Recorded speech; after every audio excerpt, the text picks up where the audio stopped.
الحمد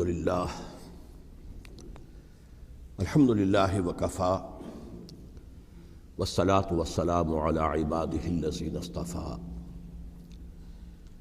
خصوصاً علی افضلہم وخاتم النبیین محمد الامین وعلی آلہ وصحبہ اجمعین اما بعد فقد قال اللہ تبارک وتعالی کما ورد فی سورۃ البقرہ اعوذ باللہ من الشیطان الرجیم بسم اللہ الرحمن الرحیم ولا تقولوا لمن يقتل في سبيل الله اموات بل احياء ولكن لا تشعرون وقال عز وجل كما ورد في سورة آل عمران ولا تحسبن الذين قتلوا في سبيل الله امواتا بل احياء عند ربهم يرزقون وقال جل وعلا كما ورد في سورة القصص تلك الدار الآخرة نجعلها للذين لا يريدون علوا في الأرض ولا فسادا والعاقبة للمتقين صدق الله العظيم رب اشرح لي صدري ويسر لي أمري واحلل عقدة من لساني يفقهوا قولي اللهم ربنا ألهمنا رشدنا وأعذنا من شرور أنفسنا اللهم أرنا الحق حقا وارزقنا اتباعه وأرنا الباطل باطلا وارزقنا اجتنابه آمین یا رب العالمین۔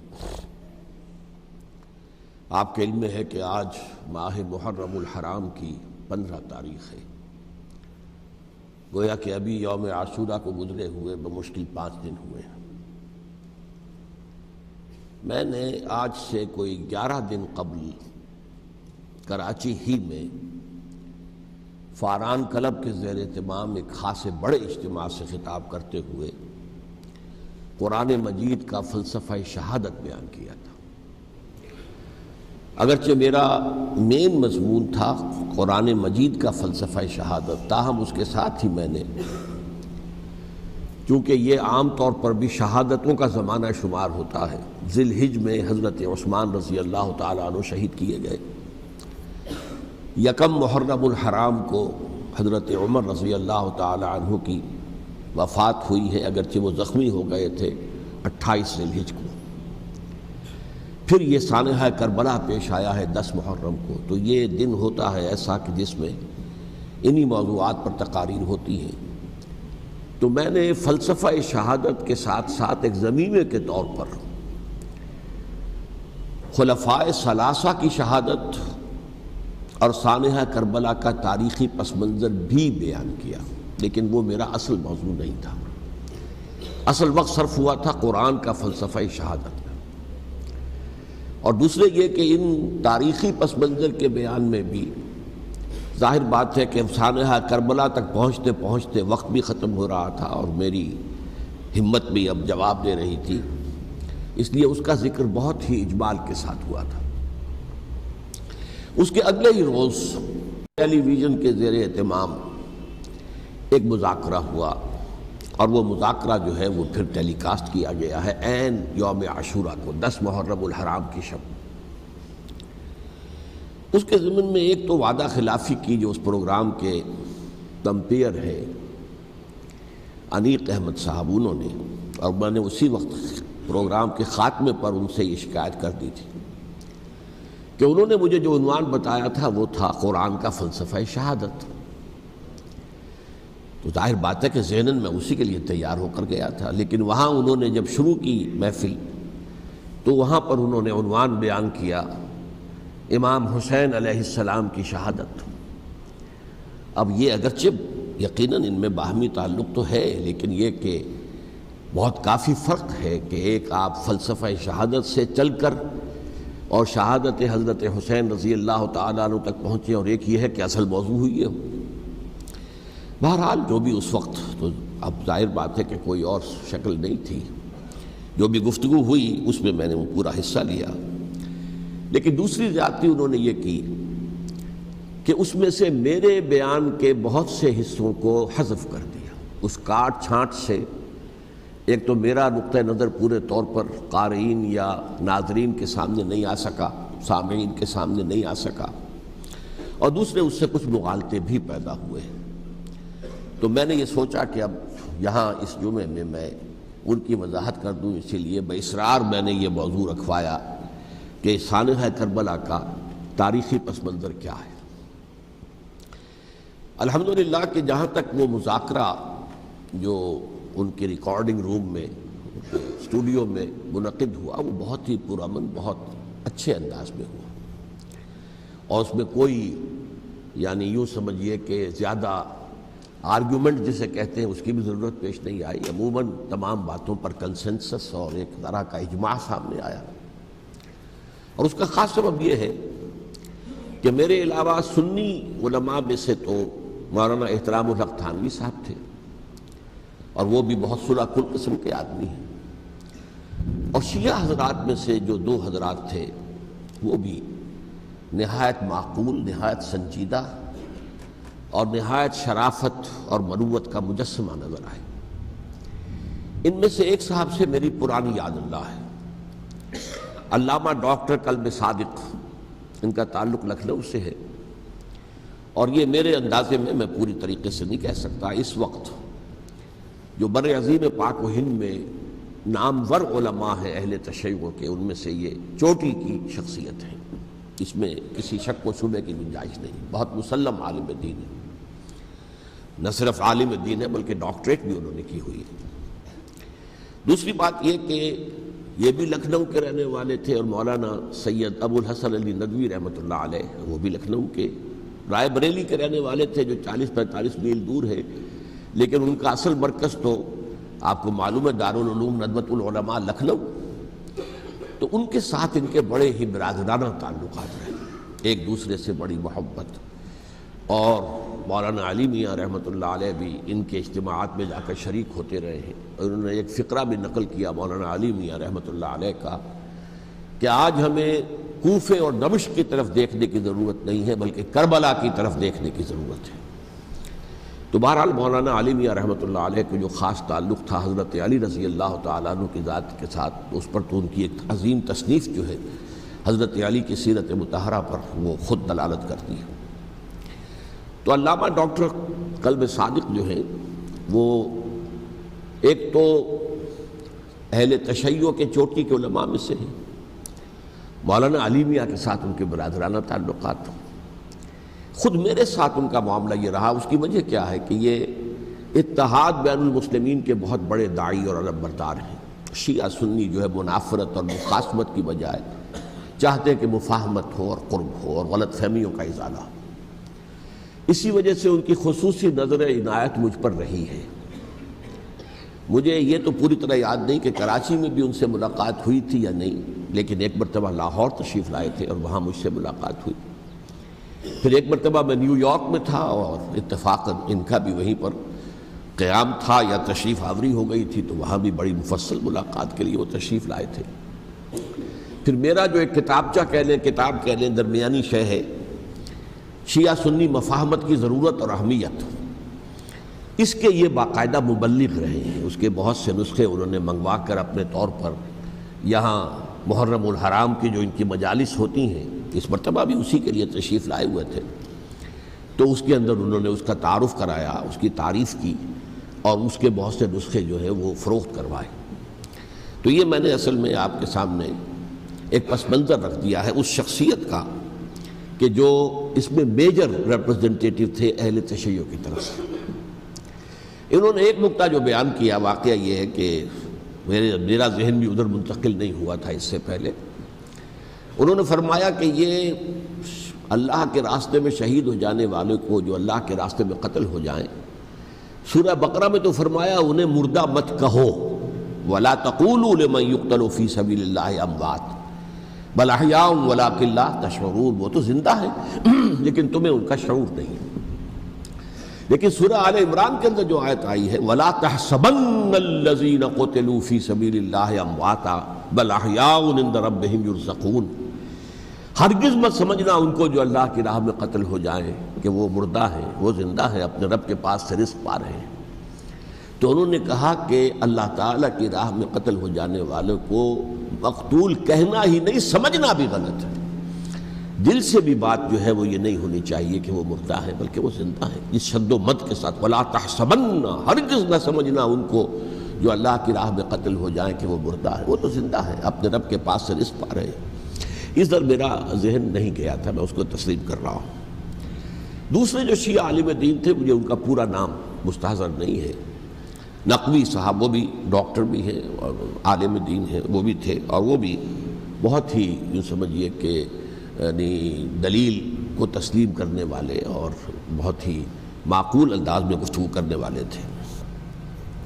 بہرحال جب وہ مذاکرہ شروع ہوا تو سب سے پہلے ڈاکٹر کلب صادق صاحب کو دعوت دی گئی کہ وہ اظہار خیال کریں۔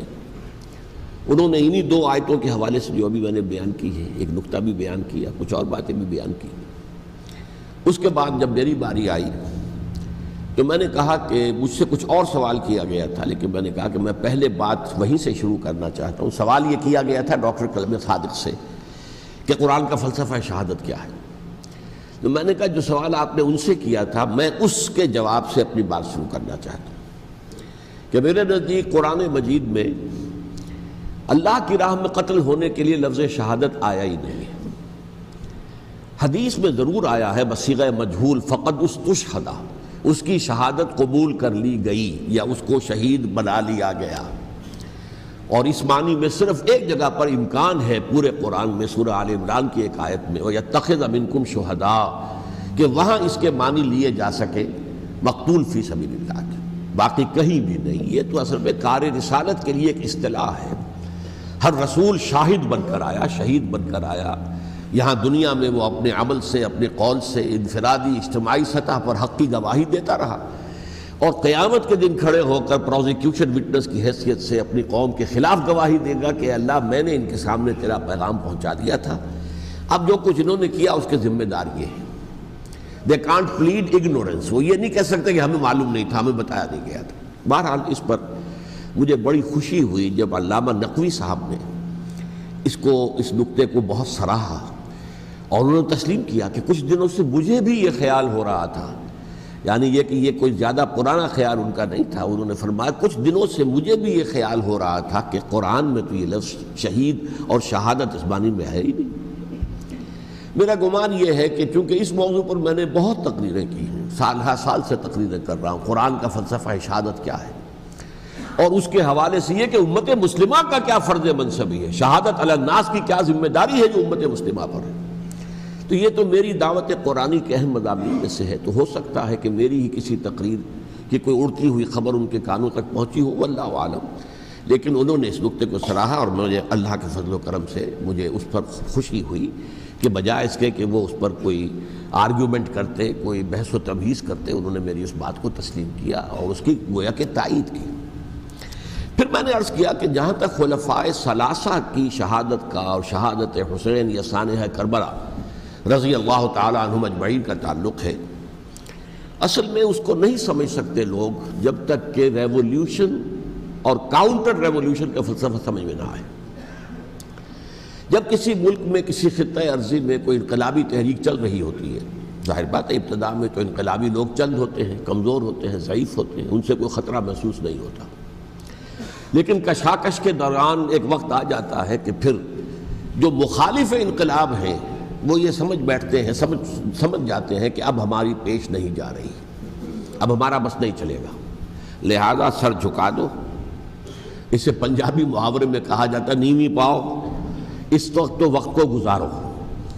اب اس کے بعد پھر کوئی موقع ملا تو دیکھیں گے کہ اس انقلاب کو ہم انڈو کر سکیں، کاؤنٹر ریولوشنری موومنٹس۔ یہ اصل میں فلسفہ سمجھ میں نہ آئے، اور ریولوشن کا فلسفہ سمجھ میں نہ آئے تو سیرت النبی سمجھ میں نہیں آ سکتی۔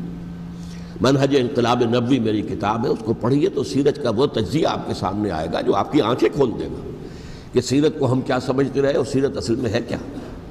بہرحال یہ کاؤنٹر ریولوشنری موومنٹس تھیں کہ جب عرب میں حضور کو فیصلہ کن قوت حاصل ہو گئی تو جو بھی مخالفین تھے انہوں نے سر جھکا لیا، سرنڈر کیا، اسلام لے آئے، گویا کہ چھپ گئے اسلام کے لبادے میں۔ لیکن وہ تھے اسی طاق میں کہ پھر کبھی موقع ملے تو پھر ہم اس نظام کو دہو بالا کر دیں، تلپٹ کر دیں۔ یہ رد عمل سب سے پہلے خود عرب کے اندر پیدا ہوا، کیونکہ مشرکین عرب کو جب سورہ توبہ کی پہلی 6 آیات نازل ہوئی ہیں جن میں الٹیمیٹم دے دیا گیا کہ اب کسی مشرک قبیلے سے کوئی معاہدہ اللہ کا اور اس کے رسول کا نہیں ہوگا، تمہیں 4 مہینے کی مہلت دی جا رہی ہے، یا ایمان لے آؤ اور یا تمہیں قتل کر دیا جائے گا۔ یہ بہت سخت آیات ہے قرآن کی، سورہ توبہ کی ابتدائی 6 آیات۔ اور حضرت علی رضی اللہ تعالیٰ عنہ کا کہنا یہ ہے کہ آپ کو معلوم ہے کہ مصحف میں یہ واحد صورت ہے جس سے پہلے بسم اللہ الرحمن الرحیم نہیں لکھی، آپ کو نظر آتی، باقی 113 صورتوں کے شروع میں بسم اللہ الرحمن الرحیم ہے۔ تو کیا وجہ ہے، یہاں کیوں نہیں ہے؟ حضرت علی کا فرمانا ہے کہ یہ صورت تو تلوار ہاتھ میں لے کر اتری ہے، اور بسم اللہ الرحمن الرحیم میں اللہ تعالیٰ کے 2 اسماء ہیں، الرحمن الرحیم، تو یہ گویا کہ اس سے متضاد صورتحال ہے کہ اب تمہارے لیے آخری موقع ہے، یا ایمان لے آؤ اور یا قتل کر دیے جاؤ۔ اس میں ایک تیسری گنجائش خود بخود نکلتی تھی، یا یہ ملک چھوڑ کر چلے جاؤ، اور ایسا بہت سے لوگوں نے کیا بھی، لیکن اکثر لوگوں نے گردن چکائی۔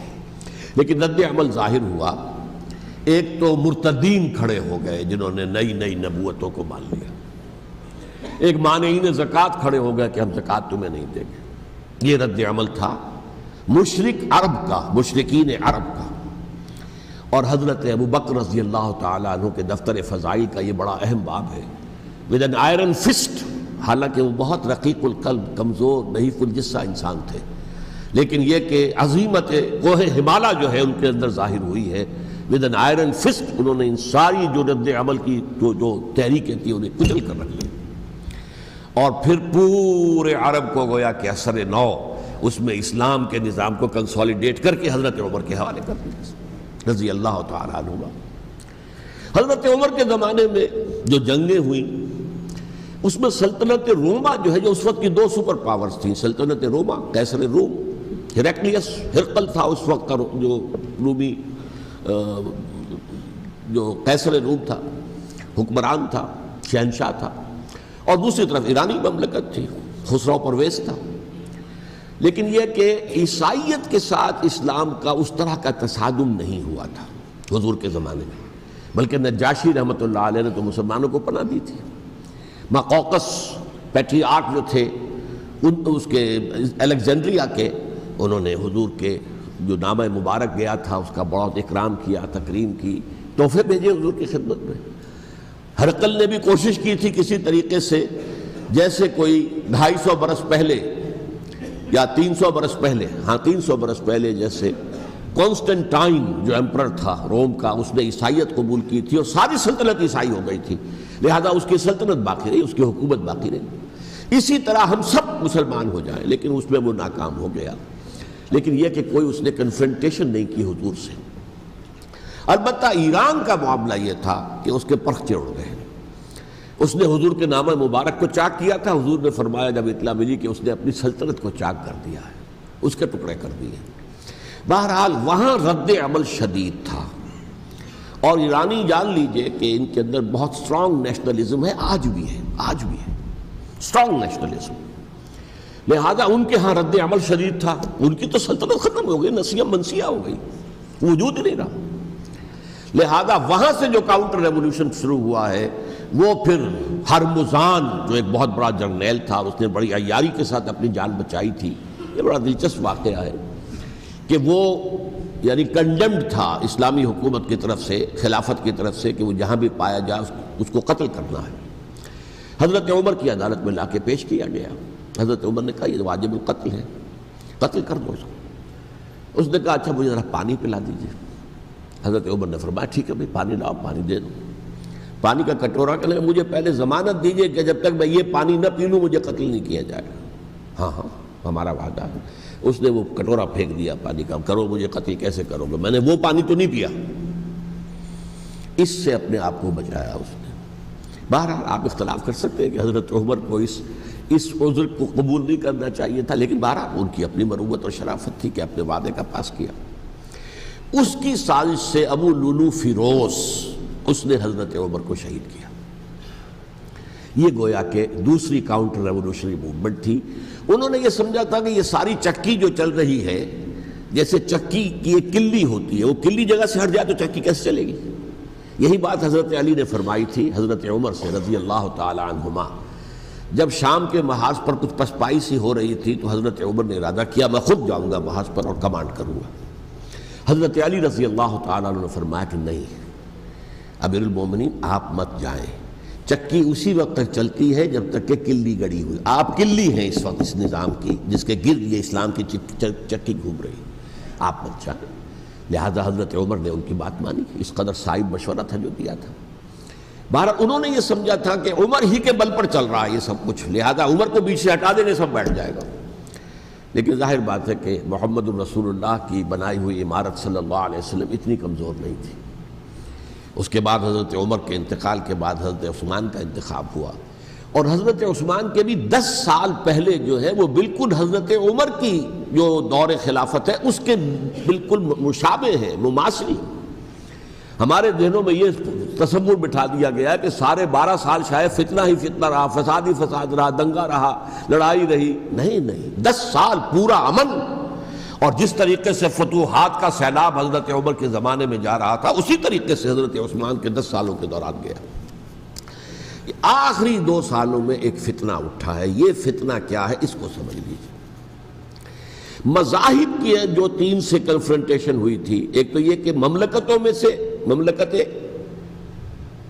ہرقل، مملکت روم، مملکت ایران، رومی سلطنت کی 2 ٹانگیں مسلمانوں نے توڑ دی، شمالی افریقہ سے نکال دیا، مغربی ایشیا سے نکال دیا، لیکن یورپ میں وہ قائم تھا، اس کی سلطنت تھی، لیکن ایرانی سلطنت کا بالکل تیا پاچا ہو گیا، ختم ہو گیا۔ اسی طریقے سے 3 مذاہب سے کنفرنٹیشن ہوئی، مشرکین عرب سے، اس کا میں بیان کر چکا ہوں، ان کا پہلا وار حضرت ابوبکر کے عہد خلافت میں ہو گیا۔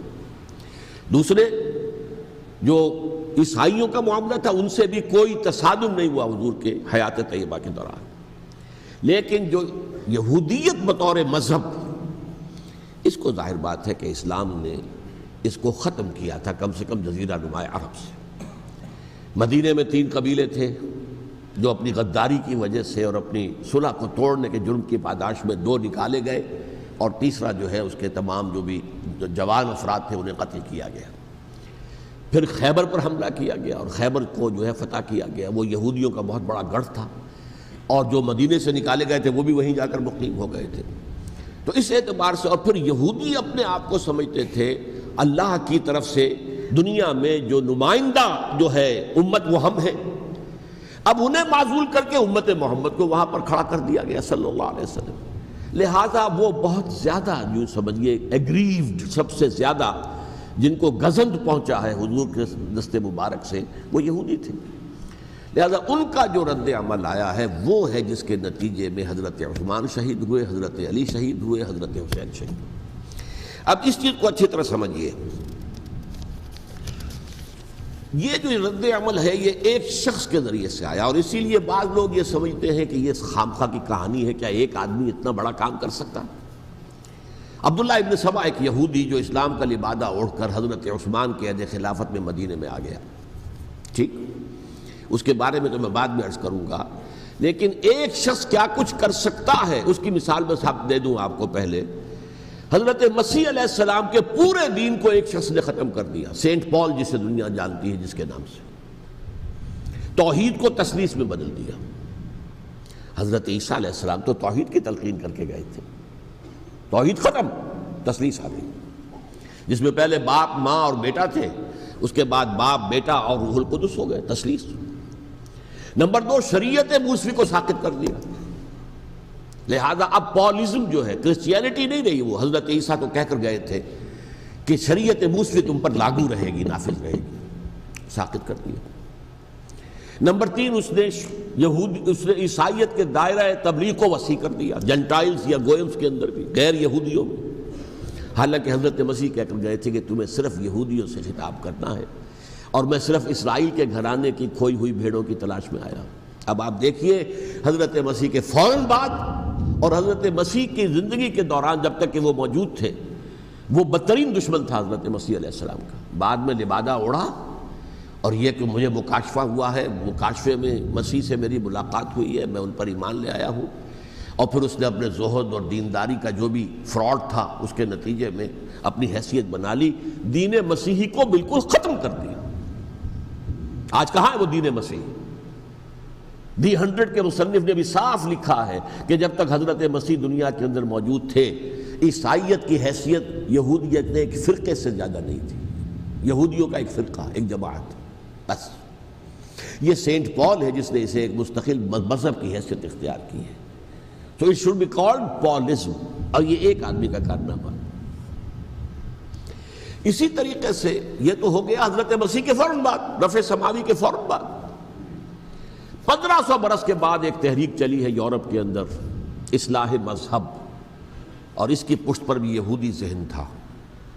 یہودی ذہن نے عیسائیت کو 2 حصوں میں تقسیم کر دیا، کیتھولک اینڈ پروٹیسٹنٹس، اور پروٹیسٹنٹس کو اپنا اعلی کار بنایا۔ یہ ایک علیحدہ مضمون ہے جس پر میں تفصیل میں نہیں جانا چاہتا، میری کتاب بھی موجود ہے اس موضوع پر، سابقہ اور موجودہ مسلمان امتوں کا ماضی، حال و مستقبل، اس میں نے تفصیل بیان کی۔ یہ جو تقسیم ہوا ہے تو وہ پہلی بات ایک یہودی، جیسے کہ علامہ اقبال نے، مارکس بھی تو ایک یہودی تھا نا، تو ابلیس کی مجلس شورا میں بڑا پیارا شعر ہے، وہ یہودی فتنہ گر، وہ روح مصدق کا بروز، ہر قبا ہونے کو ہے اس کے جنوں سے چاک چاک۔ یہ ایک یہودی فتنہ گر مارکس نے وہ تصور دنیا کو دیا جس نے عظیم انقلاب برپا کیا روس کے اندر، بولشوک ریولوشن، اور جو پھر آدھی دنیا تک پھیل گیا۔ آج سے 50 سال پہلے امریکہ کانپتا تھا، روس کے سامنے کھڑا ہوا کانپ رہا تھا، اس لیے کہ روس سائنٹیفک ترقی میں امریکہ سے بہت آگے تھا، اس کے ایسٹروناٹس پہلے گئے ہیں خلا کے اندر، امریکہ تو بہت پیچھے تھا۔ بہرحال اس نے جس طریقے سے USSR کا خاتمہ کرایا ہے وہ ایک علیحدہ بات ہے، میں اس وقت اس طرف نہیں جانا چاہتا، لیکن جان لیجئے کہ وہ ایک شخص کا کارنامہ، وہ یہودی فتنہ گر، وہ روح مصدق کا بروز، ہر قبا ہونے کو ہے اس کے جنوں سے تار تار۔ اسی طرح وہ عبداللہ ابن سبا، یہودی فتنہ گر۔ آج اہل تشیع میں سے بعض حضرات کہتے ہیں کہ یہ عبداللہ ابن سبا یہ تو افسانوی شخصیت ہے، اس کی حقیقت کوئی تھی ہی نہیں، حالانکہ ان کی اپنی کتاب میں رجال کشی کے اندر اس کا ذکر موجود ہے، اور یہ بھی موجود ہے کہ حضرت علی رضی اللہ تعالیٰ عنہ نے اپنے عہد خلافت میں اسے زندہ جلوایا ہے۔ اس کی وجہ کیا تھی؟ یہ آیا مدینے کے اندر اسلام کا لبادہ اوڑھ کر، اس نے چند عقیدوں کی اشاعت شروع کی۔ سب سے پہلے حضرت علی تو خدا ہیں، گاڈ انکارنیٹ، اوتار کا تصور، جیسے ہندوؤں میں ہے رام چندر جی خدا کا اوتار، اور عیسائیت میں بھی پہلے گاڈ انکارنیٹ کا تصور تھا کہ حضرت مسیح خدا کا اوتار ہے، انکارنیشن آف گاڈ۔ تو اس نے کہا کہ حضرت علی تو خدا کا اوتار ہے، خدا ہے۔ نمبر 2، اس نے کہا کہ ہر نبی کا ایک وصی ہوتا ہے جس کے حق میں وہ وصیت کرتا ہے، تو حضور صلی اللہ علیہ وسلم کے وصی حضرت علی ہیں، لہذا خلیفہ تو اول روز سے حضرت علی ہیں، حضرت ابو بکر، حضرت عمر، حضرت عثمان، یہ تو غاصب ہے، اور حضرت عثمان کی خلافت تھی اس وقت تو خاص طور پر۔ پھر اس نے جو قبائلی عصبیت تھی اسے بھڑکایا۔ پرانی جو عصبیت چل رہی تھی قریش کے اندر، وہ 2 گھرانے ایک دوسرے کے مد مقابل تھے۔ دیکھیے، ایک ہوتا ہے قبیلہ، ایک ہوتا ہے گھرانہ۔ ہمارے پنجاب میں ایک قبیلہ ہے وٹو قبیلہ، اس کے گھرانے بہت سے، مانے کے، لالے کے، فجے کے، شامت کے، یعنی کوئی لالا تھا ان میں سے بڑا، ان کے بیٹے ہو گئے لالے کے، ان کی اولاد، خاندان یہ کہلاتے ہیں۔ قبیلہ ایک، یہ وٹو قبیلہ۔ تو قبیلہ تھا قریش، اس میں گھرانے بہت تھے، بنو ہاشم، بنو امیہ، بنو تیم، بنو عدی، یہ بہت سے گھرانے تھے۔ تو چوٹی کے 2 گھرانے جو تھے وہ بنو ہاشم اور بنو امیہ، ان کے درمیان چپقلش تھی، مقابلہ، مسابقت، اور یہ مسابقت فی الخیر بھی ہوتی تھی۔ اگر انہوں نے غریبوں کو کھانے کھلائے ہیں تو ہم ان سے بڑھ کر کھلائیں گے، اگر وہ حاجیوں کی خدمت کرتے ہیں تو ہم ان سے بڑھ کر کریں گے۔ تو ان کے اندر یہ مسابقت الخیر بھی تھی، لیکن چپقلش تھی کہ کوئی ہم سے آگے نہ نکل جائے، وہ سمجھتا تھا وہ آگے نہ نکل جائے۔ اس شخص نے اس پرانی عصبیت کو تازہ کیا کہ حضور تو بنو ہاشم میں سے تھے، لہذا خلافت حق ہے بنو ہاشم کا، یہ غاصب ہے۔ اس سے پہلے 2 خلفاء جو تھے وہ نہ بنو ہاشم سے تھے نہ بنو امیہ سے تھے۔ حضرت ابو بکر بنو تیم میں سے تھے، چھوٹا قبیلہ تھا۔ حضرت عمر بنی عدی میں سے تھے، وہ بھی چھوٹا قبیلہ تھا۔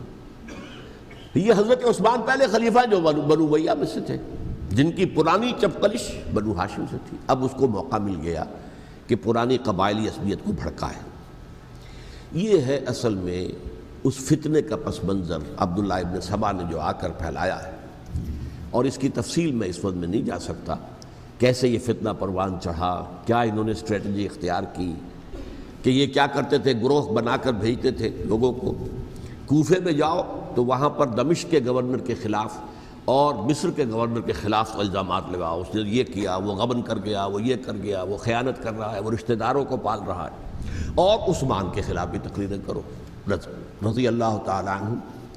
دمشق میں جاؤ تو کوفے کے گورنر کے خلاف، کیونکہ دمشق کے گورنر کے خلاف بات کرو گے تو لوگوں کو معلوم ہوگا کہ یہ جھوٹ بول رہے ہیں، لیکن یہ کہ وہاں تو تم بات کرو کوفے کے گورنر کے خلاف اور مصر کے گورنر کے خلاف اور حضرت عثمان کے خلاف۔ مصر میں جاؤ تو بات کرو کوفے کے اور شام کے گورنر کے خلاف اور حضرت عثمان کے خلاف۔ یہ انہوں نے ایسا اٹھایا، اور اس زمانے میں آپ کو معلوم ہے ذرائع رسل و رسائل تھے نہیں، نہ اس فتنے کی پتہ چل سکا جب تک کہ وہ فتنہ جو ہے پوری طرح برگ و بار لا کر تراور درخت نہیں بن گیا۔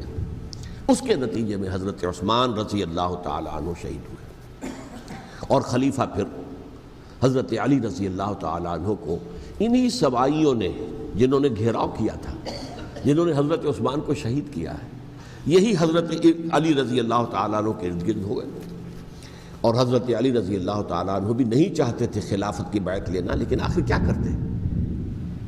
کیا وہ امت کو بغیر خلیفہ کے چھوڑ دیتے؟ حضرت زبیر سے کہا گیا، انہوں نے نہیں مانا، رد کر دی بات۔ حضرت طلحہ سے کہا گیا، انہوں نے نہیں مانا۔ حضرت علی سے کہا گیا، اب عشرہ مبشرہ میں سے یہی تو تھے نا، لہذا انہوں نے تسلیم کر لیا، خلافت ہو گئی۔ لیکن اس کے بعد جو خانہ جنگی ہوئی ہے، اس خانہ جنگی کے نتیجے میں نوٹ کر لیجئے کہ 1,00,000 کے قریب مسلمان ایک دوسرے کی تلواروں اور نیزوں اور برچھیوں اور تیروں سے ختم ہو گئے، ہلاک ہو گئے۔ یہ ہماری تاریخ کا تاریک ترین باب ہے۔ 5 سال، 4.5 سال حضرت علی کی خلافت کے، اور 6 مہینے حضرت حسن کی خلافت کے رضی اللہ تعالیٰ عنہ۔ اس سے کیا ہوا کہ ایک طرف تو اسلام کی جو توسیع ہو رہی تھی، تھمتا نہ تھا کسی سے سیل رواں ہمارا، وہ سیلاب رک گیا، انٹرنل سیبوٹاج ہو گئی نا، اب تو اندر ہی آپس ہی میں اگر دست و گریبان ہو گئے تو باہر اب کیا توسیع کرتے ہیں، وہ توسیع کا عمل رک گیا۔ اور یوں سمجھیے کہ جیسے ٹرک اگر کبھی چل رہا ہو، بھرا ہوا ہو، لوڈڈ، اور وہ چڑھائی چڑھ رہا ہو، تو اگر کہیں موشن ٹوٹ جائے، ٹرک کو رکنا پڑے، تو ڈرائیور کے جان پر بن جاتی، اس لیے کہ اس کو دوبارہ سٹارٹ کرنا، اور جبکہ وہ چڑھائی پر ہے، انکلائن پر ہے، آسان کام نہیں ہوتا، خطرہ ہوتا ہے وہ پیچھے جو ہے وہ نہ جائے۔ اور پہاڑی علاقوں میں آپ کو معلوم ہے ذرا پیچھے چلے جانے کا مطلب جو ہے بہت خطرناک جو ہے نتیجہ نکل سکتا ہے۔ بہرحال حضرت علی رضی اللہ تعالیٰ عنہ نے اپنے خلافت میں ایک کام یہ کیا، اب اس کی کیا مصلحتیں تھیں یہ تو انہی کے علم میں ہوگا، ہم قیاس کر سکتے ہیں، اور میں اس میں نہیں جانا چاہتا۔ ابھی تک خلافت کا مرکز تھا مدینہ منورہ، حضرت ابوبکر، حضرت عمر، حضرت عثمان، وہیں جہاں حضور صلی اللہ علیہ وسلم رہے تھے اور جہاں پر کہ حضور مدفون تھے۔ لیکن حضرت علی نے اپنا مرکز جو ہے وہ کوفہ بنا دیا۔ اچھا، اس کی ایک ظاہری وجہ یہ سمجھ میں آتی ہے کہ اسلام کا جو پھیلاؤ ہو گیا تھا، وہ سلطنت اتنی وسیع ہو گئی تھی کہ مدینہ منورہ بہت جنوب میں اور بڑے صحرا کو عبور کر کے جانا ہوتا تھا۔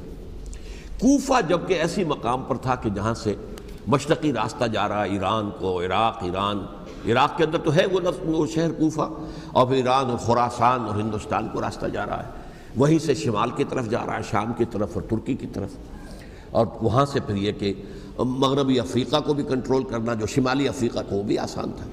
بہرحال حضرت علی نے کوفہ کو اپنا مرکز بنایا، اور نتیجہ یہ ہوا کہ سبائیوں کا بھی مرکز وہی بن گیا، چونکہ انہوں نے اپنے آپ کو گردا گرد رکھا حضرت علی کے رضی اللہ تعالیٰ عنہ۔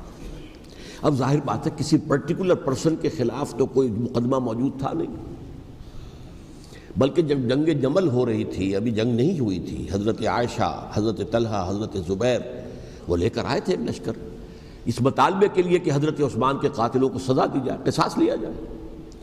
حضرت علی رضی اللہ تعالیٰ عنہ سے گفت و شنید ہو رہی تھی، حضرت علی جو ہے اس پر آمادہ ہو گئے کہ ٹھیک ہے، میں جو بھی قاتلین عثمان ہیں ان کو گرفتار کر کے سزا دوں گا۔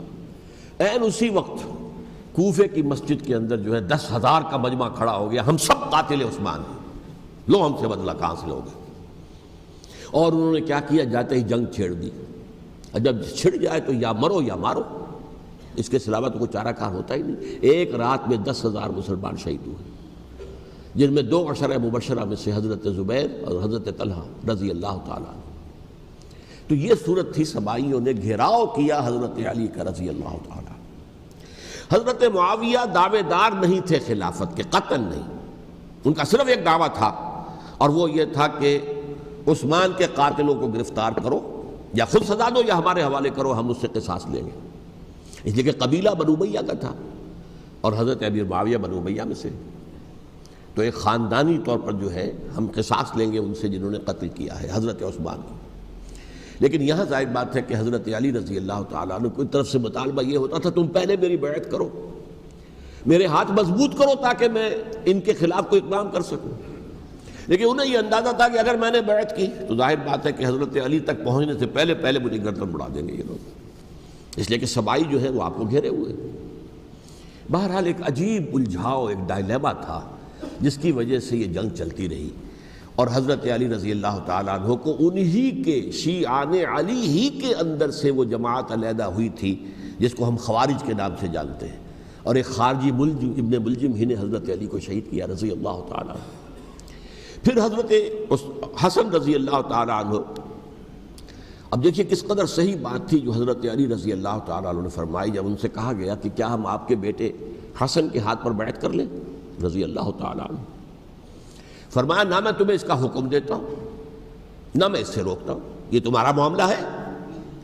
امرہم شورا بینہم، تم اپنے باہمی مشورے سے جو فیصلہ کرو گے ٹھیک ہے، میں نہ حکم دیتا ہوں نہ روکتا ہوں. اس کا کیا مطلب ہے؟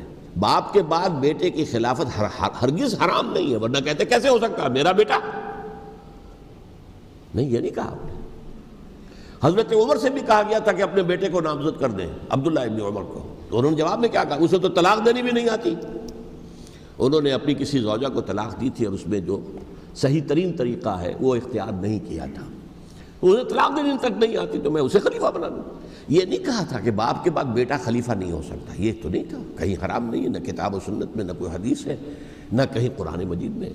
تو حضرت علی نے بھی فرمایا رضی اللہ تعالیٰ نہ میں روکتا ہوں نہ حکم دیتا ہوں، یہ تمہارا اپنا معاملہ ہے.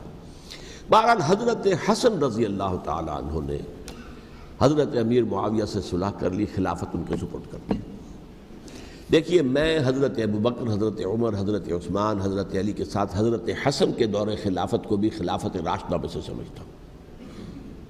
اور تبھی 30 سال پورے ہوتے ہیں اس حدیث کے مطابق کہ حضور نے فرمایا خلافت 30 برس رہے گی پھر ملوکیت آ جائے گی. تو حضرت حسن کا بہت بڑا کارنامہ یہ ہے کہ اس خانہ جنگی کا دروازہ بند کر دیا. اور یہ پیشن گوئی تھی حضور کی صلی اللہ علیہ وسلم حضرت حسن کو، جب بچے تھے حضور کے انتقال سے پہلے، میرا یہ بیٹا مسلمانوں کے 2 گروہوں میں صلح کرائے گا.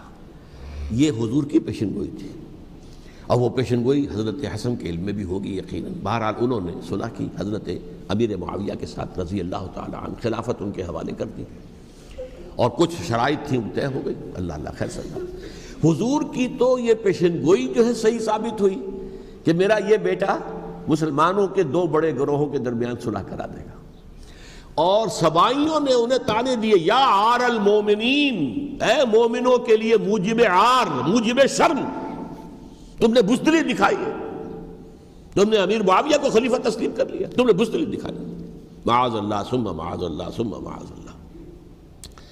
اب میں کچھ باتیں حضرت امیر معاویہ کے بارے میں کہنا چاہتا ہوں، اس لیے کہ وہاں اس میں میں نے حضرت معاویہ کے بارے میں یہ تو بہت شدت کے ساتھ کہا تھا، اور میں اب بھی اس پر قائم ہوں اور پوری طریقے سے قائم ہوں. میرا مستقل موقف یہی ہے کہ حضرت معاویہ رضی اللہ تعالیٰ عنہ کے دور خلافت کو ہم خلافت راشدہ میں شامل نہیں سمجھتے، اہل سنت میں سے کوئی بھی نہیں سمجھتا.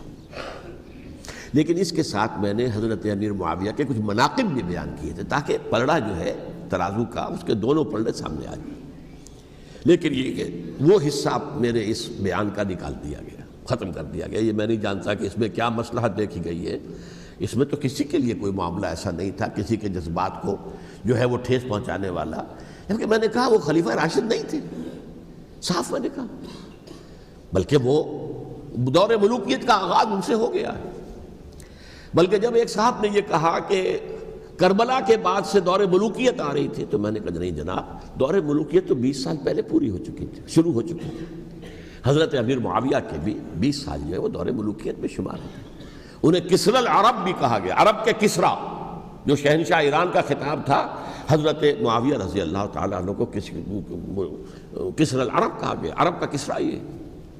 لیکن دوسری طرف یہ ہے کہ وہ صحابی رسول ہیں رضی اللہ تعالیٰ، حضور کے برادر نسبتی بھی ہیں، حضور کے سالے ہیں، ان کی ہمشیرہ ام حبیبہ حضور کی زوجہ محترمہ ہیں، ام المومنین ہیں، ام حبیبہ رضی اللہ تعالیٰ عنہ۔ پھر کس قدر معتمد علیہ تھے حضور کے کہ کاتبان وحی میں شامل تھے، وحی کی کتابت کرنے والے چند لوگ تھے جنہیں کہ حضور کہتے تھے کہ اب یہ آیت لکھ لو، ان میں سے ایک امیر معاویہ بھی رضی اللہ تعالیٰ۔ تو بڑے توازن کی ضرورت ہے۔ دیکھیے صحابہ کرام کا جہاں تک تعلق ہے، اہل سنت کا موقف یہ ہے کہ صحابہ تو کلہم عدول، صحابہ سب کے سب نیک نیت ہیں، اور ان کی روایت جو ہے قبول کی جائے گی، رد نہیں کی جائے گی، ان پر کوئی جرح و تعدیل نہیں ہوگی، اس لیے کہ ان کا تزکیہ محمد الرسول اللہ صلی اللہ علیہ وسلم نے کیا تھا۔ لہٰذا یہ تو ہو سکتا ہے کہ کسی صحابی سے کوئی خطا ہو جائے، لیکن وہ خطا اجتہادی ہوگی، نیت کی خطا نہیں ہوگی، نیت کی غلطی نہیں ہوگی۔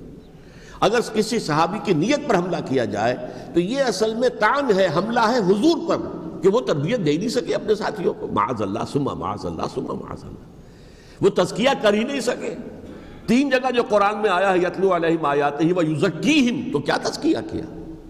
اگر ان کے قریب ترین ساتھی جو تھے، اگر ان کے اندر بھی بدنیتی تھی اور دنیا کی طلب تھی اور دنیا کے اندر اقتدار حاصل کرنے کا جذبہ تھا، تو پھر کیا تزکیہ کیا؟ معاذ اللہ ثم معاذ اللہ۔ لہذا صحابہ سب کے سب عدول ہیں، اور ان سے اختلاف ممکن ہے، لیکن ان کی نیت پر حملہ نہیں ہو سکتا۔ تو حضرت امیر معاویہ کی شخصیت ایک چیز ہے، آپ کا دور خلافت دوسری چیز ہے۔ شخصیت کے اعتبار سے صحابی رسول ہیں، برادر نسبتی ہیں حضور کے صلی اللہ علیہ وسلم، اور پھر یہ کہ اس قدر معتمد علیہ ہے صحابہ میں سے کہ وہ کاتبان وحی، یہ عام آدمی کے کرنے کا کام نہیں تھا جو وحی کی کتابت کرے، اللہ کے کلام کی۔ البتہ یہ ہے کہ جیسا کہ میں نے عرض کیا، ان کا دور خلافت راشدہ نہیں ہے، وہ ملوکیت کا دور ہے۔ یہ میں نے جیسا کہ عرض کیا، میں نے ایک صاحب نے جب یہ کہا کہ ملوکیت شروع ہو رہی تھی، میں نے کہا شروع نہیں ہو رہی تھی، ملوکیت تو 20 سال پہلے شروع ہو چکی تھی۔ اسی طریقے سے ایک صاحب نے کہا تھا کہ اسلام کو قائم کرنے کے لیے حضرت حسین میدان میں آئے، میں نے کہا یہ بھی غلط ہے، اسلام تو 60 سال پہلے قائم ہو چکا تھا، نبی اکرم صلی اللہ علیہ وسلم کے دست مبارک سے اسلام قائم ہو گیا، جاء الحق وزهق الباطل ان الباطل کان زہوقا، پھر 30 برس تک وہ کامل شکل کے اندر قائم رہا۔ تو اسلام جو ہے وہ در حقیقت اب قائم کرنے والی بات نہیں تھی، البتہ اس کے اندر زوال شروع ہو گیا تھا، اس زوال کے عمل کو روکنے کے لیے حضرت حسین میدان میں آئے۔ یہ ایک چیز کو صحیح تاریخی پرسپیکٹو میں رکھنا، تو جس طرح سے دین کو قائم کرنے کے لیے دیکھیں، قائم تو کیا محمد رسول اللہ صلی اللہ علیہ وسلم والذین معہ رضی اللہ تعالیٰ عنہ، انہوں نے کیا تھا۔ ہاں اب جو ہے وہ اپنی اس شاندار حیثیت سے نیچے گرنے لگا تھا، وہ میں بعد میں عرض کروں گا کہ میں نے اسے کیا عرض کیا تھا کہ یہ اس زوال کو روکنے کے لیے کسی طریقے سے یہ اپنی اصل حقیقت میں قائم رہے، یہ حضرت حسین رضی اللہ تعالیٰ عنہ کی سعی تھی۔ اچھا، حضرت امیر معاویہ کے جو 20 سال ہیں وہ پورے امن، سکون، اطمینان، کوئی جھگڑا، کوئی فساد، کوئی اختلاف، کوئی باہمی فانت جنگی، کچھ نہیں، 20 سال۔ یہ بھی تاریخ کی بڑی چشم کشا حقیقت ہے جو عام طور پر لوگوں کے علم میں نہیں ہے۔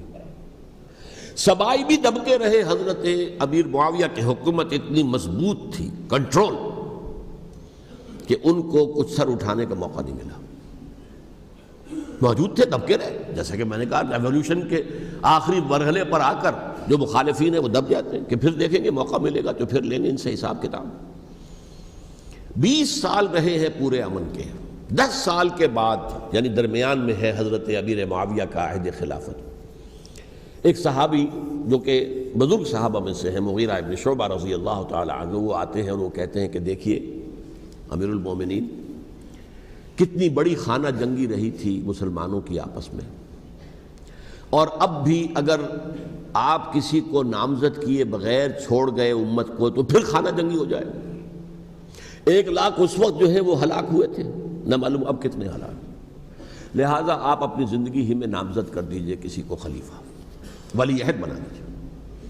حضرت امیر معاویہ نے ابتداً جو ہے انکار کیا نہیں، لیکن ان کے دلائل ایسے تھے وزنی، اور میں سمجھتا ہوں کہ وہ بات صحیح تھی جو مغیرہ ابن شعبہ نے کہی، اس لیے کہ اب صحابہ کرام میں سے جو کبار صحابہ تھے وہ تو سب دنیا سے رخصت ہو چکے تھے. اب تو یا صغار صحابہ رہ گئے تھے جو حضور کے زمانے میں بچے تھے، حضرت حسن، حضرت حسین، عبداللہ ابن زبیر، یہ بچے ہی تھے نا، یا تو وہ تھے، اور یا بالکل نو مسلم تھے. اور نو مسلموں میں بڑی تعداد وہ تھی جو ایرانیوں کی تھی، شامیوں کی تھی، ادھر کی تھی، ادھر کی تھی. تو ان کو تو ظاہر بات ہے کہ تربیت نبوی سے کیا خلافت راشدہ سے بھی اکثر و بیشتر کو کوئی حصہ ملا ہی نہیں تھا. تو اس صورت میں اب وہ اعلیٰ ترین معیار پر حکومت کے نظام کو قائم کرنا ممکن نہیں ہے. کوئی قبائلی عصبیت جب تک حکومت کی پشت پر نہیں ہوگی، حکومت مستحکم نہیں ہوگی. یہ گویا کہ ایک جس کو کہتے ہیں کہ حقیقت بینی، واقعیت پسندی، ایک آئیڈیلزم ہے اور ایک ریئلزم ہے کہ آپ فیکٹس آن دی گراؤنڈ کو غور کریں، سوچیں اس کے اوپر اور پھر کوئی فیصلہ کریں. اس اعتبار سے پھر حضرت امیر معاویہ نے بات مان لی اور بیعت لے لی لوگوں سے حضرت یزید کے لیے کہ یہ خلیفہ ہوں گے میرے بعد. اس کو ولی عہدی کہتے ہیں. اچھا، اس وقت 5 افراد ایسے تھے کہ جنہوں نے اس سے اختلاف کیا. یہ بات بہت اہم ہے. میرا کتابچہ ہے سانحہ کربلا، اس کے کچھ نسخے آج یہاں ہوں گے، آپ لوگ پڑھیے اسے غور سے اور پھیلائیے تاکہ حقیقت سامنے آئے. 5 افراد کون تھے جو ہونے چاہیے؟ ابو بکر فوت ہو گئے، ان کے بیٹے عبد الرحمن ابن ابی بکر. عمر فوت ہو گئے، ان کے بیٹے عبداللہ ابن عمر. عباس فوت ہو گئے، ان کے بیٹے عبداللہ ابن عباس.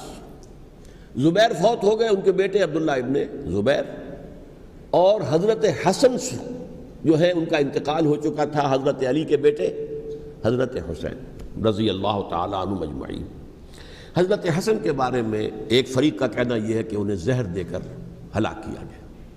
اہل تشیع کا قول یہ ہے، جبکہ اہل سنت کہتے ہیں کہ نہیں، وہ اپنی جو بھی طبی موت تھی اس سے ان کی وفات. لیکن میں اس میں نہیں جانا چاہتا، اس لیے کہ یہ مائکرو ہسٹری جو ہے نا، وہ تو ایک ایک واقعے کے لیے ادھر کی روایات کیا، ادھر کی کیا ہیں، ان کے پاس کیا دلائل، یہ تو کسی ریسرچ اسکالر کا موضوع ہے، میرا موضوع نہیں ہے. لیکن بہرحال یہ 5 حضرات تھے جنہوں نے ولی عہدی کی بیعت نہیں کی. لیکن حضرت معاویہ اتنے حلیم الطبع انسان تھے، انہوں نے جبر نہیں کیا، کوئی تشدد نہیں کیا.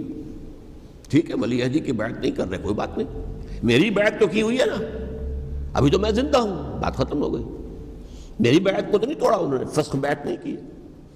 اس اعتبار سے انہوں نے نہ کوئی تشدد کیا، نہ جبر کیا، نہ کوئی مواخذہ کیا. لیکن جب امیر معاویہ کا انتقال ہو گیا، اب ولی عہدی کی بجائے وہ اب خلافت کی بیعت کی. سب لوگوں نے بیعت کر لی. ان 5 میں سے ایک فوت ہو چکے تھے. حضرت عبد الرحمن ابن ابی بکر فوت ہو چکے رضی اللہ تعالی. 4 تھے. ان 4 میں ایک اختلاف ہوا.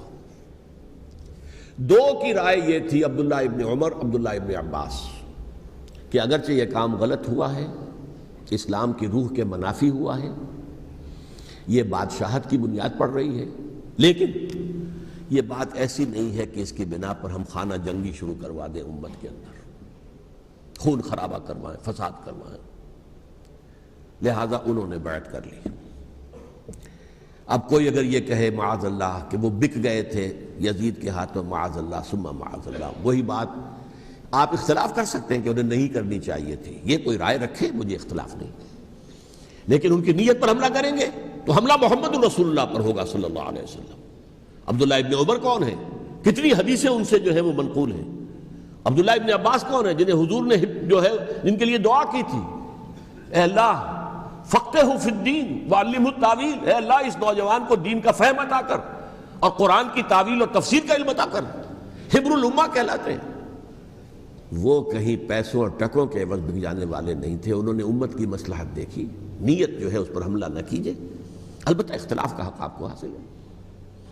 2 حضرات جو ہے ڈٹے رہے کہ نہیں، ہمیں کم وٹ میں رزسٹ کرنا ہے۔ عبداللہ ابن زبیر عمر کے اعتبار سے وہ بڑے ہیں، مسلمانوں میں سب سے پہلے ولادت مدینے میں جا کر جو ہوئی ہے وہ عبداللہ ابن زبیر کی ہوئی ہے۔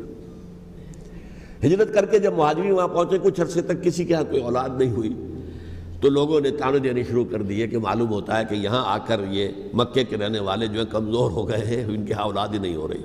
پھر عبداللہ ابن زبیر کی ولادت ہوئی ہے، یہ حضرت ابو بکر کے نواسے ہیں، حضور کی زوجہ محترمہ حضرت عائشہ کی بہن حضرت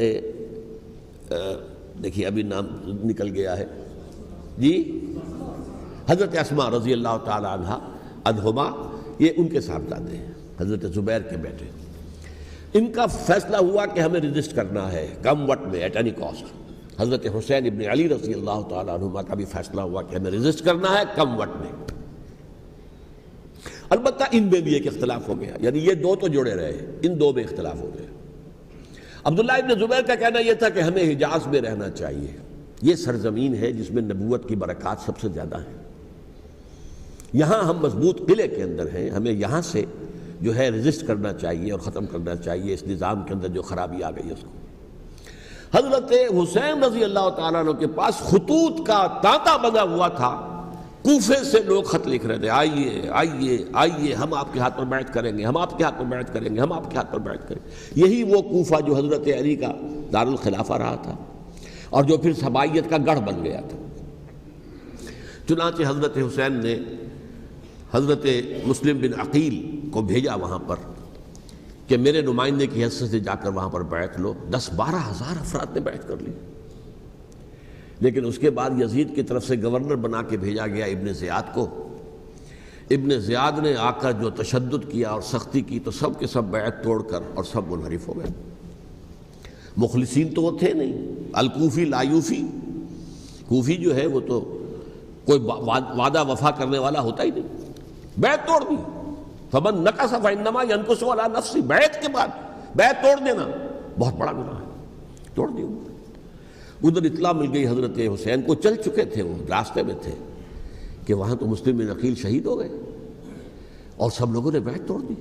اب واپس جانا چاہتے تھے لیکن مسلم بن عقیل کے بیٹے جو ہے اڑ گئے۔ یہ عرب کی اپنی ایک جو ہے پرانی ان کی حمیت اور ان کا قبائلی نظام کہ اب ہم اپنے والد کے خون کا قصاص لیے بغیر نہیں جائیں گے۔ حضرت حسین رضی اللہ تعالیٰ عنہ کی مروت اور شرافت کہ یہ میرا ساتھ دینے کے لیے آئے تھے، اب میں ان کا ساتھ نہ دوں تو یہ تو شرافت اور مروت کے خلاف ہے۔ کہا اچھا چلو چلتے۔ وہاں جا کر بھی عین اپنے میدان کے اندر بھی حضرت حسین رضی اللہ تعالیٰ عنہ نے 3 چیزیں پیش کی ان کوفیوں کے لشکر کے خلاف۔ سب سے بڑا لشکر کے اندر سب سے بڑے تو کوفی تھے جنہوں نے بیعتیں کی ہوئی تھی حضرت حسین کے ساتھ۔ دیکھو مجھے جانے دو واپس حجاز کی طرف، یا مجھے سرحدوں پر بھیج دو تاکہ میں کافروں کے ساتھ جنگ کرتے ہوئے اپنی جان دے دوں، یا مجھے یزید کے پاس جانے دو، میں اپنا معاملہ اس سے طے کر لوں۔ لیکن کوفیوں کو یہ گوارا نہیں تھا۔ اگر یہ یزید کے پاس پہنچ گئے تو ہمارا کچا چٹھا بیان کر دیں گے کہ مجھے تو ان لوگوں نے ورغلا کر بلایا تھا۔ اس لیے کہ دیکھیے حضرت امیر معاویہ کے 20 سالوں کے دوران میں بتا چکا ہوں، ان کی حکومت اتنی مستحکم تھی کہ اس کے خلاف کوئی فتنہ اٹھانا ممکن نہیں تھا۔ اب چونکہ ایک چینج اوور ہوا تھا، اور چینج اوور میں آپ کو معلوم ہوتا ہے کہ ایک جس کو کہتے ہیں every thing is in the melting پاٹ، ابھی تو یہ درمیان کے اندر معاملہ ہے، تو انہیں موقع ملا، سر اٹھایا حضرت حسین رضی اللہ تعالیٰ عنہ کو، جو خطوط لکھے جس کے کہ تھیلے کے تھیلے اور بوریوں کی بوریاں بھری ہوئی حضرت حسین کے ساتھ تھی، وہ کہا کہ آئیے ہم آپ سے بیعت کریں گے۔ انہوں نے نہیں مانا، اور اصل میں حضرت حسین کے قاتل وہ کوفی ہیں، وہ بزدل، وہ منافق جنہوں نے بیعت کر کے بیعت توڑی، اور اب وہ آ گئے کہ اگر یہ حسین رضی اللہ تعالیٰ عنہ بچ کر کہیں یزید کے پاس پہنچ گئے تو پھر ہمارا کچا چٹھا جو ہے وہ سامنے آ جائے گا اور ہماری پھر شامت آ جائے گی۔ لہذا انہوں نے قتل کیا حضرت حسین کو رضی اللہ تعالیٰ۔ ایک بات جو علامہ ڈاکٹر قلب صادق نے فرمائی، اور مجھے میرے علم میں یہ بات پہلے نہیں تھی، وہ یہ کہ حضرت حسین کے قتل کا فتویٰ ایک بہت بڑے مفتی نے دیا تھا۔ یہ بات بھی ذرا سمجھ لیجئے۔ حضرت حسین رضی اللہ تعالیٰ عنہ کے قتل کا فتویٰ ایک بہت بڑے مفتی نے دیا تھا. کیوں دیا تھا؟ اس لیے کہ حضور کی احادیث موجود ہیں کہ جب ایک شخص کی ایک خلیفہ کی بیعت ہو جائے تو دوسرا اگر کھڑا ہو تو اسے قتل کر دو. کھلی حدیث. اسی لیے ایک بہت بڑے مفسر بھی ہیں، فقیہ بھی ہیں، قاضی ابن العربی رحمۃ اللہ علیہ. ایک ابن عربی ہیں الف لام کے بغیر، ابن عربی، وہ بہت بڑے صوفی ہیں، فلسفی ہیں، اندلس کے ہیں.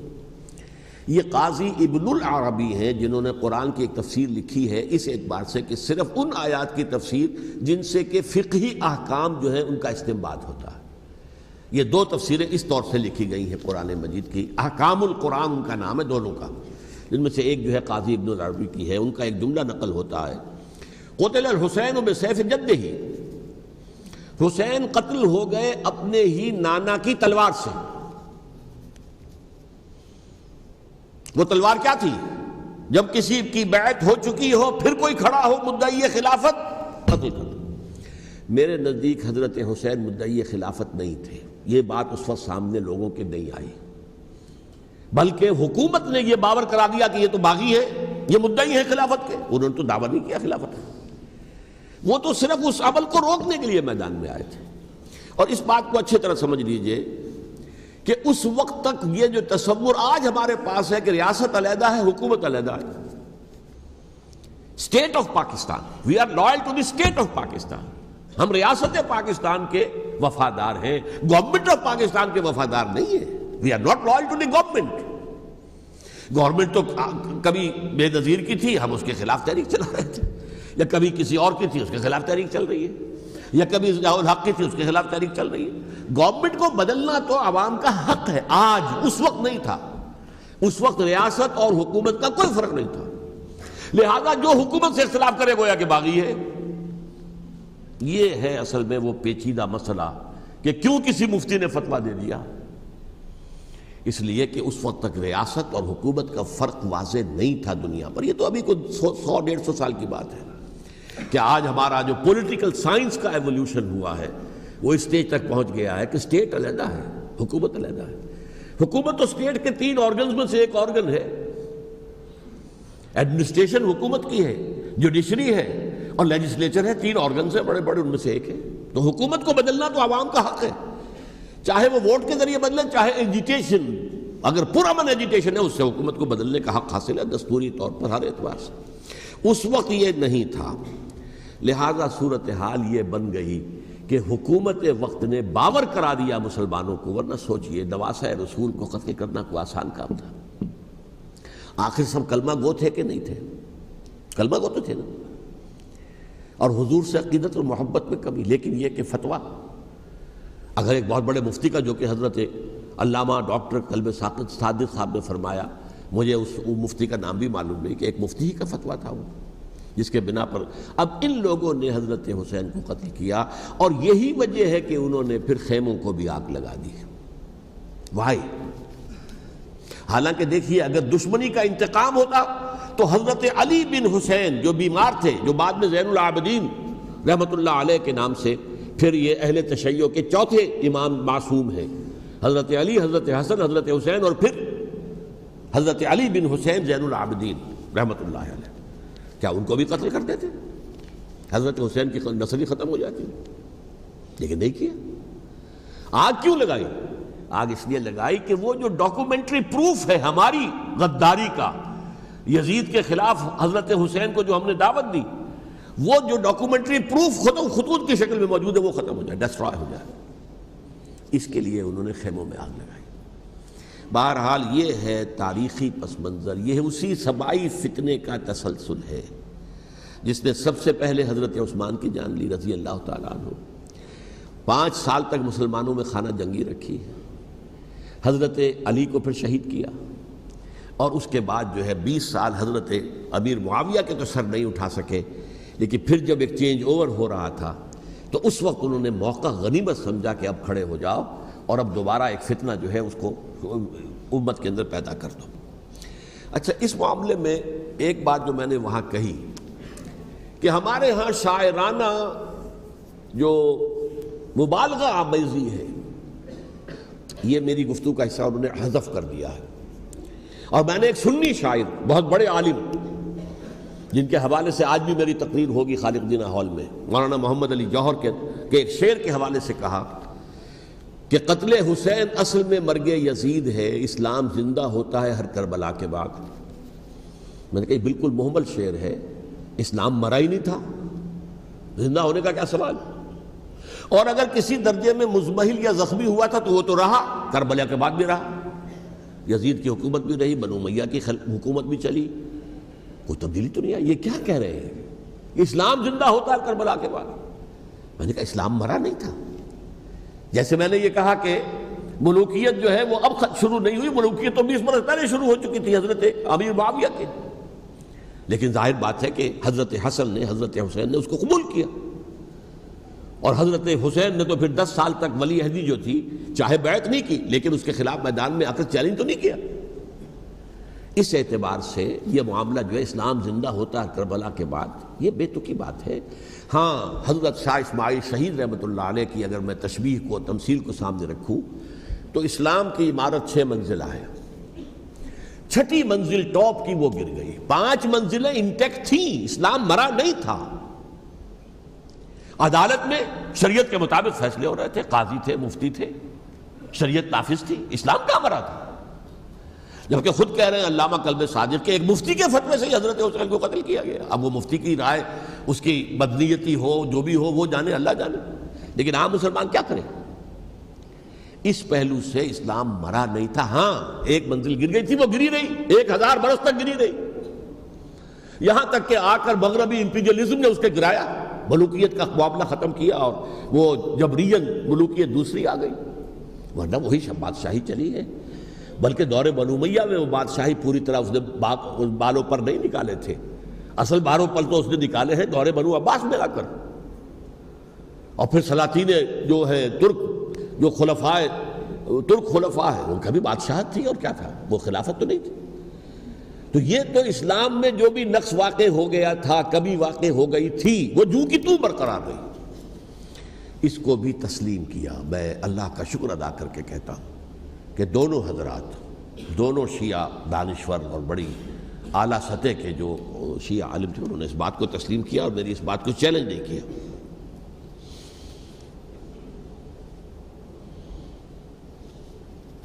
اصل میں تیسری بات میں نے یہ کہی کہ دیکھیے حضرت حسین رضی اللہ تعالی عنہ کی اس شہادت کے بعد، اس کے بعد واقعہ حرہ بھی ہوا، جو واقعہ کربلا سے بھی بعض اعتبارات سے زیادہ بھیانک اور زیادہ گھناؤنا واقعہ بنو امیہ کی تاریخ ہے، جس کو لوگ جانتے ہی نہیں.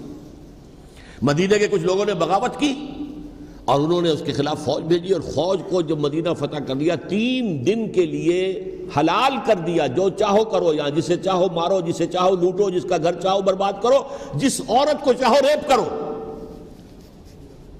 اور یہ مدینہ النبی کے اندر ہوا. تو کاٹ کھانے والی ملوکیت کے اندر بہت سے واقعات ہوئے. عبداللہ ابن زبیر کھڑے ہوئے، انہوں نے حکومت قائم کی تھی، لیکن یہ کہ وہ تو 6 سال کے لیے کامیاب بھی رہے، ایک حکومت قائم کی، بنو امیہ کے ہاتھ پر بیعت نہیں کی، بالآخر ان کی حکومت بھی ختم ہو گئی. پھر حضرت زید کھڑے ہوئے، انہوں نے بغاوت کی، وہ بھی ناکام رہ گئے. پھر بنو عباس میں کھڑے ہوئے حضرت نفس زکیہ، حضرت حسن رضی اللہ تعالیٰ عنہ کے اولاد میں سے، وہ بھی ناکام ہو گئے، شہید ہو گئے. پھر یہ سمجھ لیا گیا کہ اب یہ جہاں تک 6ٹی منزل ہے وہ تو دوبارہ تعمیر نہیں ہو سکتی. یہ تو جس کی لاٹھی اس کی بھینس، جس کے پاس طاقت ہوگی اس کی حکومت ہوگی، جس کا قبیلہ زیادہ قوی ہوگا، جس قبیلے میں زیادہ عصبیت ہوگی، مضبوط ہوگا، متحد ہوگا، طاقتور ہوگا، اسی کی حکومت ہوگی. البتہ اس کے نیچے لوگوں کے اخلاق کی اصلاح کرو. صوفیاء کرام نے وہ کام اپنے ذمہ لیا، اور بالکل وہی کام ہے کہ جو ائمہ اہل بیت کرتے رہے. حضرت حسن کی اولاد میں پھر حضرت علی بن حسین رضی اللہ تعالی، حضرت حسین کی اولاد میں پھر امام محمد باقر، امام محمد جعفر صادق، اور اس کے بعد بھی 5 اور، کسی نے بغاوت نہیں کی. جیسے علماء کرام کام کر رہے تھے اور جیسے صوفیاء کرام کام کر رہے تھے، ایسے ہی وہ مسلمانوں کی علمی تربیت، روحانی تربیت و تزکیہ کر رہے تھے. کسی نے حکومت کو چیلنج نہیں کیا. نوٹ کر لیجیے اس بات. حضرت علی نے بھی چیلنج نہیں کیا تھا, حضرت حسن نے چیلنج نہیں کیا, خود صلح کر لی. تو ائمہ اہل بیت جو 12 یہ گنتے ہیں, جن میں سے آخری جو ہے حضرت مہدی کو تو ابھی ظاہر ہونا ہے, ان کے عقیدے کے مطابق وہ روح پوش ہیں, وہ ظاہر ہوں گے. لیکن 11 حضرات کے بارے میں یہ کہ حضرت حسین کے سوا کسی نے بھی چیلنج نہیں کیا وقت کے نظام میں, اور حضرت حسین نے بھی اس مغالطے پر کیا کہ کوفی ساتھ دیں گے, اور یہ موقع ہے کہ یہ جو 6ٹھی منزل اسلام کی گر گئی ہے اسے دوبارہ تعمیر کر دیا جائے. انہوں نے خلافت کا دعویٰ نہیں کیا تھا, یہ انہیں عوام کو مغالطے میں مبتلا کیا گیا کہ یہ خلافت کا مدعی ہو کر سامنے آیا. جیسا کہ میں نے آپ سے کہا تھا, امیر معاویہ نے حضرت علی کے عہد خلافت میں کبھی خلافت کا دعویٰ نہیں کیا, مدعی خلافت نہیں تھے. وہ تو یہ کہتے تھے کہ قاتلان حسین جو ہے, قاتلان عثمان کو سزا دو, قصاص دو, بس. اسی طرح حضرت حسین نے بھی, اب دیکھیے اس ضمن میں اس میں کوئی شک نہیں ہے, حضرت حسین رضی اللہ تعالی عنہ کی جو شہادت ہوئی ہے اور ان کے ساتھیوں کی, اعزاء و اقارب کی, تاریخ انسانی میں یہ عزم, ہمت, شجاعت, مثابرت, صبر, استقلال, استقامت, اس کی ایک بہت روشن مثال ہے, بہت روشن مثال ہے, بہت روشن مثال ہے. لیکن اس سے تاریخ کی رفتار پر کوئی اثر نہیں پڑا. وہ جو ملوکیت آ گئی تھی وہ اور گہری سے گہری ہوتی چلی گئی. واقعہ کربلا کے بعد تو واقعہ ہررا ہوا, میں نے گنوا دیا, اس سے زیادہ تو میرے خیال میں کہ اور ہمارے لیے لائق شرم جو ہے کوئی واقعہ ہے ہی نہیں اس پہلو سے. لیکن حضرت حسین کا ایک, اب ان کو یہ کہ میں مطلب یہ کہ اگر میں ان کے ہاتھ پر بیعت کر لیتا ہوں, جو کہ اس وقت سامنے موجود تھے, کہ یزید کی بیعت تمہارے ہاتھ پر کرتا ہوں, تو گویا کہ اپنے آپ کو سرنڈر کر دیتے. وہی خطرہ جو امیر معاویہ کو تھا کہ مجھے وہ تو پہنچنے بھی نہیں دیں گے علی تک رضی اللہ تعالیٰ عنہ, اور مجھے پہلے ہی شہید کر دیں گے. یہی خطرہ حسین کو تھا رضی اللہ تعالیٰ عنہ کہ مجھے یزید تک پہنچنے نہیں دیں گے, پہلے ہی قتل کر دیں گے. اور ویسے بھی یہ ایک شرافت, مروت اور حمیت اور غیرت اور عزت نفس کا تقاضا بھی تھا کہ بھائی معاملہ ہے یزید کا, میرا مجھے وہاں جانے دو, اللہ اللہ خیر صلی. یو کین اسکورٹ می, میرے دائیں بائیں چلو تاکہ میں کہیں اور بھاگ نہ جاؤں تمہارے خیال میں, مجھے وہاں پہنچا دو, میں وہاں پہ جا کے اسے معاملہ کر لوں. لیکن انہوں نے قتل کیا. اصل قاتلان کوفی, وہی سبائی. البتہ یہ ہے کہ اس واقعے کی جو یادگار ہے اس میں کوئی شک نہیں ہے کہ اس نے مسلمانوں میں سے ایک گروہ کے دل میں قربانی اور شہادت کا جذبہ بہت پیدا کیا, اس میں کوئی شک نہیں. اور جس طریقے سے کہ عاشورہ محرم میں یاد منائی جاتی ہے, جس طریقے سے اس نے اہل تشیع کے اندر قربانی کا جذبہ بے انتہا پیدا کر دیا. اگرچہ وہ جذبہ بروئے کار نہیں آتا, اس لیے کہ ان کے ہاں یہ عقیدہ ہے, یہ طے ہے کہ جب تک حضرت مہدی ظاہر نہیں ہوں گے ہم کسی کے خلاف بغاوت نہیں کریں گے. یہ پوری تاریخ میں ان کا معاملہ رہا, تمام جو ہے ائمہ اہل بیت کا معاملہ رہا. جب تک مہدی نہیں آتے, keep sitting and keep waiting, wait and see, that's all. یہ تو خمینی صاحب نے کیا ہے, آیت اللہ خمینی صاحب نے, کہ انہوں نے یہ ایران کے شیعوں کو باور کرایا کہ بھائی جب آئیں گے حضرت مہدی آ جائیں گے, لیکن ہم اب ہاتھ پر ہاتھ رکھ کر بیٹھے رہیں, باطل کو چیلنج بھی نہ کریں.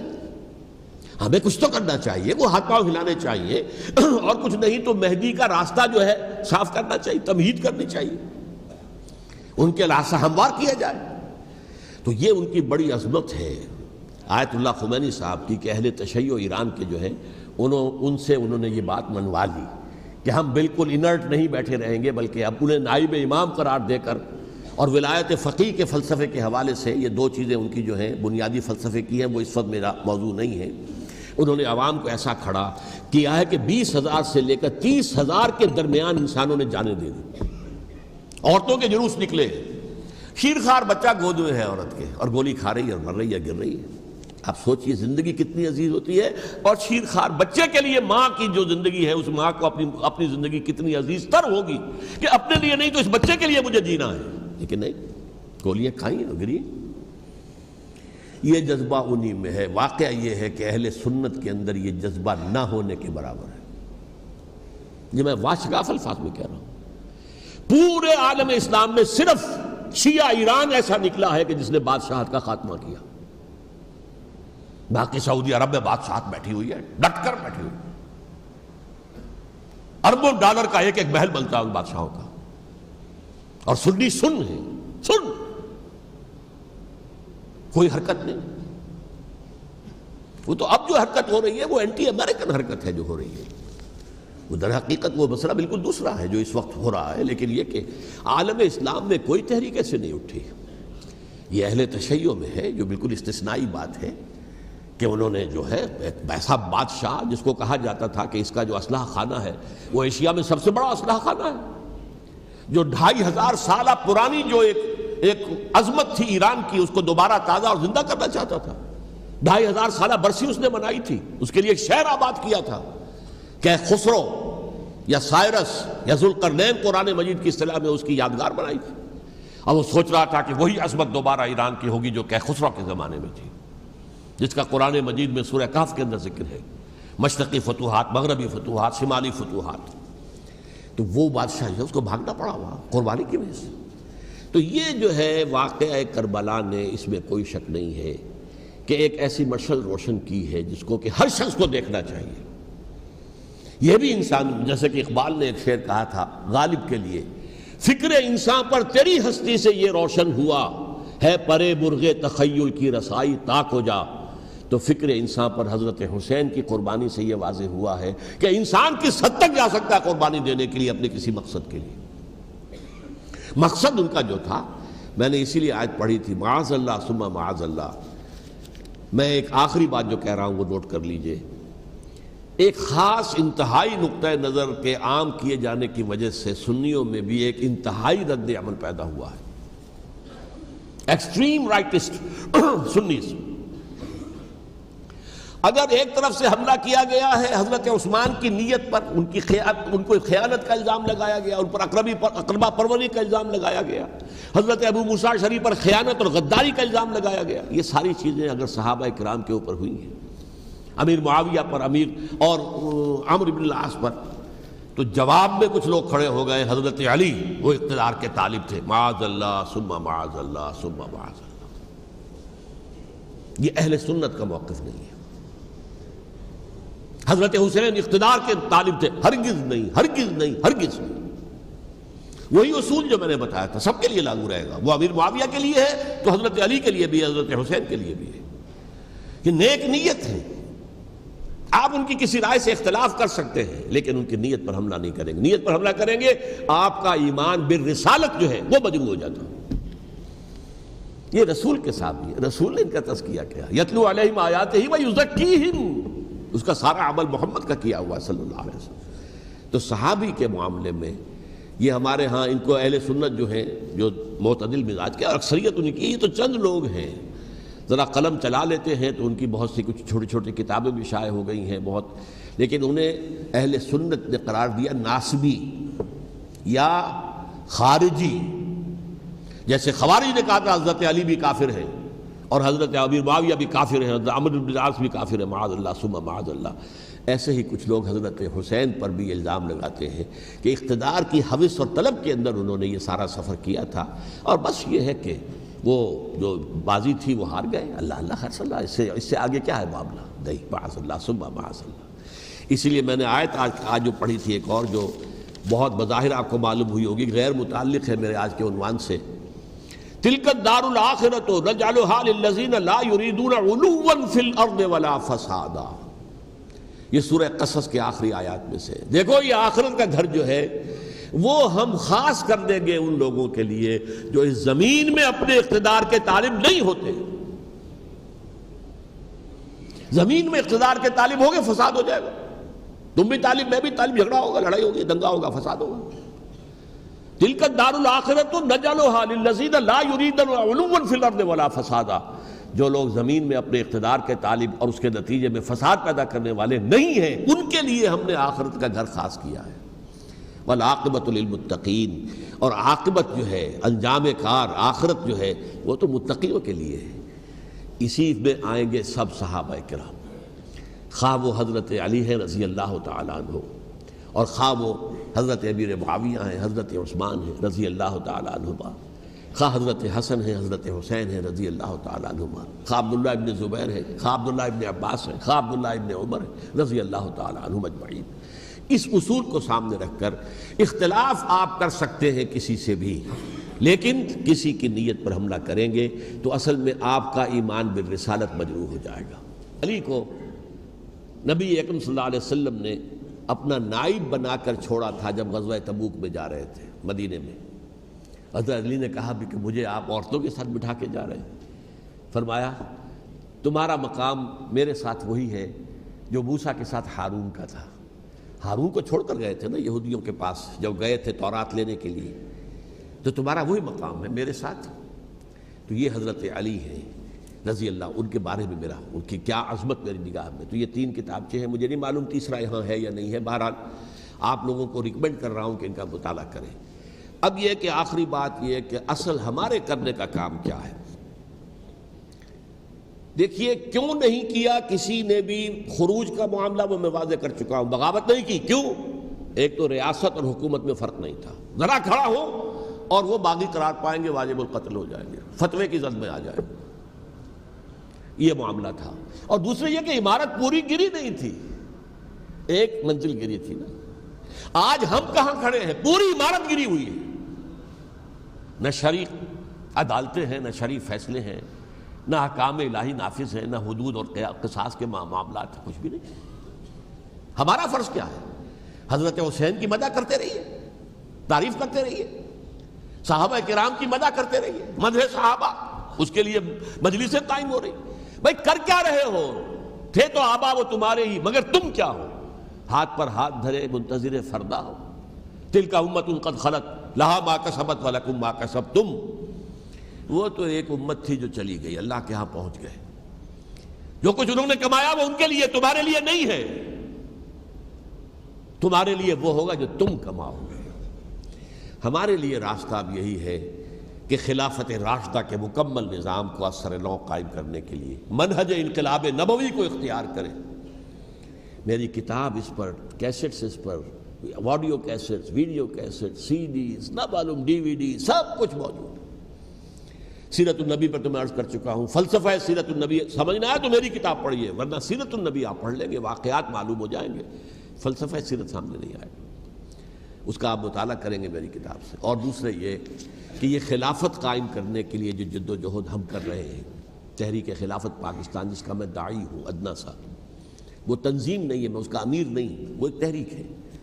جیسے تحریک پاکستان کہلاتی تھی جس کی تنظیم تھی مسلم لیگ، پارٹی کا نام مسلم لیگ تھا، لیکن تحریک پاکستان، اس طرح تحریک خلافت پاکستان وہ ہم نے چلائی ہے تنظیم اسلامی کے تحت۔ یہ خلافت جب پہلی چلی تھی آج سے 84 سال قبل، نومبر 1921 میں خالد دینہ ہال میں وہ مقدمہ چلا تھا، جس کے نتیجے میں بڑے بڑے جو لیڈر تھے ہمارے، مولانا محمد علی جوہر اور مولانا حسین احمد مدنی اور مولانا ابوالکلام آزاد، ان سب کو 2 سال کی قید کی سزا سنائی گئی تھی، بغاوت، مقدمہ بغاوت، یہ خالد دینہ ہال۔ اسی میں سن 91 یا 92 میں نے 3 دن تقریریں کی تھیں، جن میں آج سے پھر میں 3 تقریریں کرنے والا ہوں، ایک آج شام کو، ایک کل شام کو رات 9 بجے، آج بھی کل بھی، ایک پرسوں اتوار کی صبح کو 10 بجے ہے کیا 11 بجے۔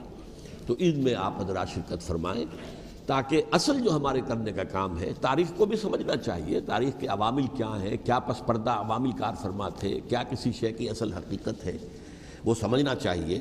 لیکن یہ ہے کہ اس اعتبار سے میں نے جب یہ لفظ استعمال کیا تھا اس مذاکرے میں، لپ سروس، کہ یہ ہم صرف لپ سروس کرتے رہے، مدح کے بیان کرتے رہے، منقبت بیان کرتے رہے، حضور کی نعتیں کہتے رہے، تو اس سے تو بات نہیں بنے گی جب تک کہ وہ فرض منصبی شہادت علی الناس کا جو ہمارے ذمے ہے بحیثیت امت محمد صلی اللہ علیہ وسلم، اس کو ادا نہ کرے۔